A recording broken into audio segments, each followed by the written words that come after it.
నిజామాబాద్ జిల్లాలో దారుణం జరిగింది. దత్తత తీసుకున్న బాలుడిపై తల్లిదండ్రులు తమ కర్షకాన్ని ప్రదర్శించారు. ఇంట్లో పనులు చేయాలంటూ బాలుడి కాళ్ళు చేతులను కట్టేసి చిత్రహింసలకు గురిచేశారు. దీంతో బాలుడికి తీవ్ర గాయాలయ్యాయి. బాలుడు కేకలు వేయడంతో గమనించిన స్థానికులు వెంటనే అతన్ని చికిత్స కోసం దగ్గరలో ఉన్న ఆసుపత్రికి తరలించారు. ఆ తర్వాత పోలీసులకు ఫిర్యాదు చేయడంతో ఆసుపత్రికి చేరుకున్న పోలీసులు బాలుడిని చైల్డ్ వెల్ఫేర్ అధికారులకు అప్పగించారు.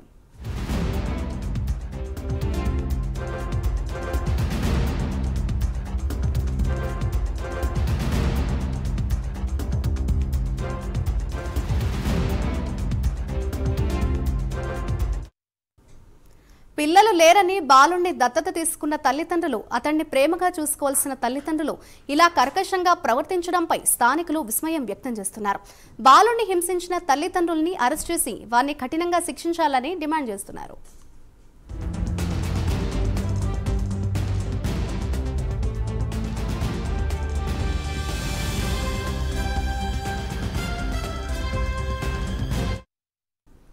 ఇదే అంశంపై మరింత సమాచారాన్ని మా ప్రతినిధి రాజమల్లయ్య అందిస్తారు. రాజమల్లయ్య, చెప్పండి. దత్తత తీసుకుని ఎంతో ప్రేమగా చూసుకోవాల్సిన తల్లిదండ్రులే ఈ విధంగా చిత్రహింసలు చేసి వెట్టి చాకరీ చేయాలంటూ కూడా ఈ విధంగా బాలుడిపై ప్రవర్తించడాన్ని, ఈ అమానుషాన్ని మనం ఏ విధంగా చూడొచ్చు? దీనికి సంబంధించి పోలీసులు కేసు నమోదు చేశారా? అప్డేట్స్ ఏంటి?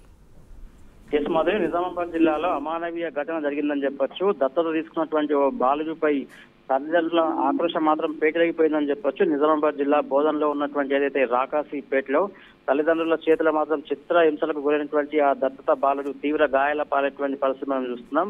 ఆ సభ్య సమాజం తలదించుకునేటటువంటి అంశంగా పరిగణించవచ్చు.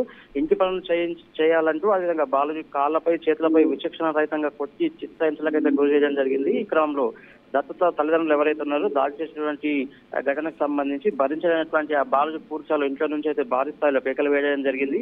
ఇది గమనించినటువంటి స్థానికులు అయితే సదరు బాలును అయితే తీవ్ర స్థాయిలో కాపాడి ఆసుపత్రిలో ప్రథమ చికిత్స చేయించడం జరిగింది. ఈ జరిగినటువంటి ఉదంతంపై పూర్తి స్థాయిలో పోలీసులు అయితే ఈ స్థానికులు ఫిర్యాదు చేయడం జరిగింది. స్థానికుల ఫిర్యాదు మేరకు పోలీసులు స్పాట్ కు చేరుకుని పూర్తి స్థాయిలో బాలుని రక్షించి చైల్డ్ వెల్ఫేర్ అధికారులకు తప్పడం జరిగింది. తల్లిదండ్రులు ఈ చర్యకు సంబంధించి స్థానికుల నుంచి అయితే తీవ్ర స్థాయిలో ఆగ్రహం అయితే వ్యక్తమవుతుంది. పోలీసులు పూర్తి స్థాయిలో తల్లిదండ్రులపై చర్యలు తీసుకోవాలని కూడా పోలీసులను అయితే అక్కడ స్థానికులు కోరుతున్నటువంటి పరిస్థితి మనం చూస్తున్నాం. Madhuri. Right, thank you Rajamallaiah.